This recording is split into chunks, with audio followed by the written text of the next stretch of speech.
Oi, pessoal. Então, hoje nós vamos concluir o nosso conteúdo a respeito de estrutura de proteínas, sendo que nós vamos falar do nosso último tópico que está faltando, que é a respeito de estrutura terciária de proteínas. Bom, quando a gente fala de estrutura terciária, nós estamos nos referindo à forma tridimensional de uma proteína, ou seja, a forma que uma proteína ocupa o espaço tridimensional. Então, nós já estudamos, por exemplo, as estruturas secundárias, que faz parte da organização de pequenos segmentos da proteína no espaço tridimensional. E quando as estruturas secundárias elas se dobram umas sobre as outras, isso vai dar origem à estrutura terciária das proteínas. Todo tipo de estrutura primária, secundária, terciária e depois quaternária, vai ser definido por um tipo de ligação química. Na estrutura primária, nós falamos a respeito de ligações covalentes, que são as peptídicas. Na estrutura secundária, a respeito de pontes de hidrogênio entre o grupamento carboxila e o grupamento amino dos aminoácidos. E na estrutura terciária, pelas interações fracas entre as cadeias laterais dos aminoácidos que compõem a proteína. Normalmente, quando uma proteína está em condições fisiológicas, ela vai se dobrar, se enovelar numa conformação que é a conformação mais estável, ou seja, energeticamente mais favorável, e que é a conformação na qual a proteína é capaz de funcionar, que nós chamamos de conformação nativa. Lembrando sempre que para que uma proteína funcione, ela precisa estar em sua conformação, sua estrutura tridimensional nativa. Muitos tipos de interações fracas, todos os tipos de interações fracas vão contribuir para que uma proteína se novele, assuma sua estrutura tridimensional. Então, aqui eu estou mostrando para vocês, por exemplo, vários tipos de ligações fracas interferindo na formação da estrutura tridimensional de uma proteína. Mostrando então aqui as pontes de hidrogênio, ligações de hidrogênio, interações hidrofóbicas entre aminoácidos que têm cadeia lateral alifática, a interação iônica. Também interação de Van der Waals vai interferir na estrutura tridimensional. E existe pelo menos um tipo de ligação forte que a gente pode considerar como fazendo parte da formação da estrutura terciária das proteínas, que são as pontes de sulfeto, que são formadas entre resíduos de cisteína que estão distantes entre si, e esses resíduos de cisteína, quando eles formam essa ponte, eles contribuem para o dobramento da proteína. Então, aqui mostrando de novo, aqui interações eletrostáticas, interações iônicas, interferindo na formação da estrutura tridimensional, atração de Van der Waals, pontes de hidrogênio, né? Mostrando aqui mais de perto, mostrando aqui então a formação de pontes de hidrogênio entre uma serina, cadeia lateral da serina e cadeia lateral da glutamina, mostrando aqui a importância das interações hidrofóbicas para a formação da estrutura tridimensional. A gente muitas vezes diz que as interações hidrofóbicas são aquelas que forçam a proteína a adquirir sua estrutura terciária. Por quê? Porque vamos imaginar aqui um polipeptídeo não dobrado num ambiente aquoso. Nesse ambiente aquoso, aqueles aminoácidos que têm cadeia lateral apolar, eles são forçados a se reunir, a se agregar no interior da proteína, de forma que eles estão escondidos das moléculas de água. Enquanto que aqueles aminoácidos que são polares, eles tendem a ficar do lado de fora da proteína no ambiente aquoso. E o que acontece no ambiente hidrofóbico é exatamente o contrário disso. Os aminoácidos apolares tendem a ficar expostos do lado de fora da proteína e os polares escondidos no interior dela. Aqui eu estou mostrando uma proteína, que é a mioglobina, mostrando como que isso funciona na estrutura tridimensional de uma proteína. Então, aqui estão representados em verde as cadeias laterais dos aminoácidos hidrofílicos, voltados para fora da proteína, em contato com a água, e aqui em alaranjado, vermelho, né, a gente tem os aminoácidos hidrofóbicos. Vocês veem que eles tendem a estar mais no interior da cadeia proteica. A cisteína, como eu disse para vocês, ela também pode contribuir na formação da estrutura terciária da proteína, uma vez que ela forma pontes de sulfeto, né? Vocês lembram que a cisteína, ela tem uma sulfidrila na sua cadeia lateral, que essa sulfidrila, ela pode mudar seu estado de oxidação. Então, quando a sulfidrila ela é oxidada, ela forma uma ligação com outra sulfidrila, que é o que a gente chama de ponte de sulfeto. Essa interação, ela pode acontecer entre cisteínas que estão distantes na cadeia polipeptídica, desde que a cadeia se dobre, aproximando essas duas cisteínas. As interações iônicas, elas também são muito importantes nesse processo de dobramento, né? Uma vez que a gente entende que quando as cadeias laterais, elas têm cargas contrárias, elas vão atrair uma outra, é o que eu estou mostrando aqui, por exemplo, com o ácido aspartico e a arginina. E se as cadeias laterais dos aminoácidos têm carga semelhante, elas vão se repelir e tudo isso vai influenciar na estrutura tridimensional da proteína, né? Então, todos esses tipos de ligações, interações iônicas, hidrofóbicas, pontes de sulfeto e pontes de hidrogênio interferem na estrutura tridimensional de proteínas.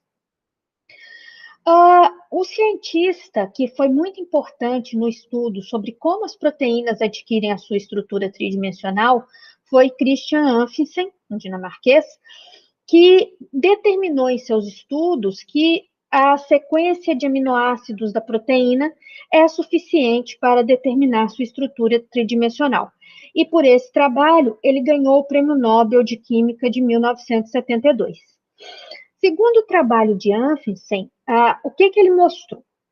Ele pegou uma enzima, a ribonuclease, que é uma enzima que quebra RNA, e ele mostrou que quando essa enzima ela é desnaturada, ela perde a sua atividade. Para isso, o que ele fez? Ele pegou a enzima e colocou essa enzima em condições desnaturantes.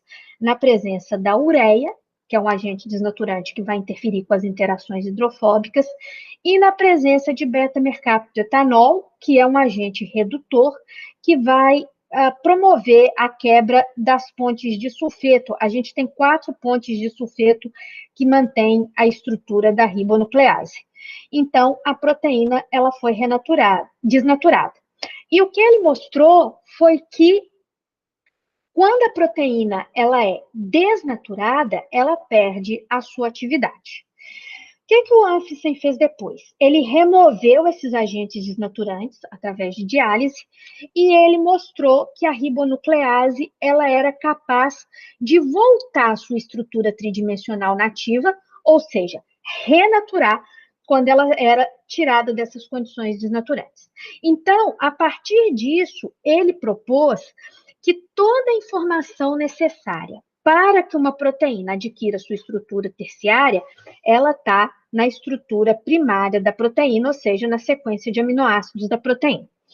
Isso é verdade, sim, pelo menos parcialmente. Mas hoje a gente sabe que muitas proteínas precisam de condições específicas para renaturar, entre elas o auxílio das chaperonas, para que elas sejam capazes de passar por esse processo de renaturação. Existem proteínas que, além da estrutura terciária, elas ainda vão ter mais um nível de organização estrutural, que é o que nós chamamos de estrutura quaternária. Para que uma proteína tenha estrutura quaternária, ela vai ter que ser formada por mais de uma cadeia polipeptídica, ou seja, quando duas cadeias polipeptídicas diferentes se unem para formar uma proteína funcional, 2 ou mais, e isso vai ser o que nós chamamos de estrutura quaternária de uma proteína. Então, a estrutura quaternária de uma proteína é a associação entre 2 ou mais subunidades de uma proteína. Sendo que essas subunidades, elas podem ser todas iguais, nesse caso as proteínas são homogêneas, ou podem ser subunidades diferentes, proteínas heterogêneas. Aqui eu estou dando o exemplo de uma proteína que tem estrutura quaternária, que é a hemoglobina. Hemoglobina, ela é um tetrâmero formada por dois tipos de subunidades diferentes. Duas subunidades beta e duas subunidades alfa, né? Se a gente causa uma alteração na sequência primária da hemoglobina, de uma das cadeias da hemoglobina na cadeia beta, trocando uma glutamina por uma valina, um ácido glutâmico por uma valina, a gente vai ter que essa proteína ela vai perder sua estrutura tridimensional normal e isso vai fazer com que uma doença se desenvolva, que é a anemia falciforme. Aqui mostrando outras proteínas com estrutura quaternária, né, formada por múltiplas subunidades, os microtúbulos, o capsídeo do vírus de uma doença do tomateiro e as proteínas, em relação à sua estrutura tridimensional, elas podem ser classificadas de acordo com a sua forma. Existem proteínas que têm estrutura tridimensional fibrosa, ou seja, alongada, em forma de bastão, que normalmente tem papel estrutural, e globulares, aquelas que normalmente têm uma estrutura aproximadamente arredondada e que normalmente vão ter funções muito variadas. Por exemplo, as enzimas, em geral, são proteínas globulares. As proteínas fibrosas, elas tendem a ser bastante insolúveis, enquanto que as proteínas globulares, elas normalmente são solúveis em água. Mostrando aqui vários exemplos de proteínas globulares, então a proteína fluorescente verde, isomerase, RNase, várias enzimas aqui. E dando exemplo de proteínas fibrosas, por exemplo, a queratina do cabelo, ela é uma proteína fibrosa. Outro exemplo de proteína fibrosa é o colágeno. Então, pessoal, quando a gente interfere na estrutura dessas proteínas, na estrutura tridimensional das proteínas, a gente vai estar influenciando na função dessas moléculas e muitas vezes atrapalhando a função dessas moléculas. Existe uma doença, por exemplo, que é uma doença da síntese do colágeno, na qual o indivíduo com carência de vitamina C, ele não consegue sintetizar um aminoácido modificado, que é importante na estrutura do colágeno, que é a hidroxiprolina, também tem hidroxilisina no colágeno, também precisa de vitamina C para síntese. E quando o indivíduo tem deficiência de vitamina C, então ele não sintetiza colágeno de forma adequada. E a deficiência de vitamina C e, portanto, deficiência na síntese de colágeno causa uma doença que é o escorbuto. Aqui mostrando uma outra característica relacionada aqui à estrutura tridimensional de proteínas, falando a respeito do glúten. O glúten é uma proteína que fala-se muito dela por causa da doença celíaca, que é uma intolerância ao glúten, né? O glúten, ele é uma estrutura proteica formada pela associação de duas proteínas, proteína globular, a gliadina, e proteína fibrosa, a glutenina. E quando essas proteínas elas se associam, elas formam o glúten.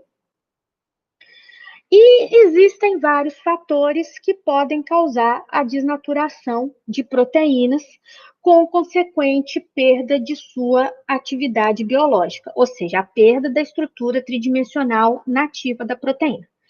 Quais fatores que podem causar a desnaturação das proteínas? Aumento da temperatura, porque vai influenciar nas interações fracas, variações de pH, porque causa alteração nas cargas das cadeias laterais dos aminoácidos, a presença de detergentes, substâncias orgânicas que vão interferir com a interação hidrofóbica dos aminoácidos e a presença de sais que interferem nas interações iônicas. E nessas condições desnaturantes, a proteína perde sua estrutura tridimensional nativa, num processo que a gente chama de desnaturação, com consequente perda de sua atividade biológica. Mostrando aqui, então, por exemplo, um exemplo de desnaturação por calor, quando, por exemplo, a gente frita um ovo, né? A albumina, a ovoalbumina que está presente na clara, ela vai perder a sua estrutura tridimensional e ela sai da sua forma solúvel para a sua forma insolúvel, mostrando aqui a desnaturação por pH, mostrando que as cargas das cadeias laterais dos aminoácidos, elas modificam, isso vai mudar a alteração, isso vai alterar a interação entre essas cadeias laterais, então em pHs muito altos ou baixos, as interações eletrostáticas podem ser desfeitas, né? Então altera a carga das cadeias laterais dos aminoácidos e leva à desnaturação. Os detergentes, eles podem desnaturar as proteínas por alterar as interações hidrofóbicas, ou no caso desse detergente que eu estou mostrando aqui, por conferir a toda a proteína uma carga negativa, porque o SDS é um detergente aniônico, e mostrando aqui um fenômeno de desnaturação de proteínas que a gente observa no dia a dia. Quando você faz chapinha no seu cabelo para fazer o alisamento temporário, você está quebrando pontes de hidrogênio da cadeia de queratina por calor, e isso vai mudar a estrutura da queratina do seu cabelo, fazendo com que seu cabelo fique liso. Ou no alisamento definitivo, no qual você usa produtos químicos que vão quebrar as pontes de sulfeto entre as cisteínas das cadeias de queratina. Aí você alinha os filamentos de queratina, de forma que eles vão ficar, então, perfeitamente alinhados, permite a reformação das pontes de sulfeto e, dessa forma, o cabelo deixa de ser ondulado e passa a ser liso. Então, pessoal, essa é a nossa aula a respeito de estrutura terciária e quaternária de proteínas, e nós nos encontramos no nosso próximo conteúdo. Obrigado pela atenção de vocês e até a próxima.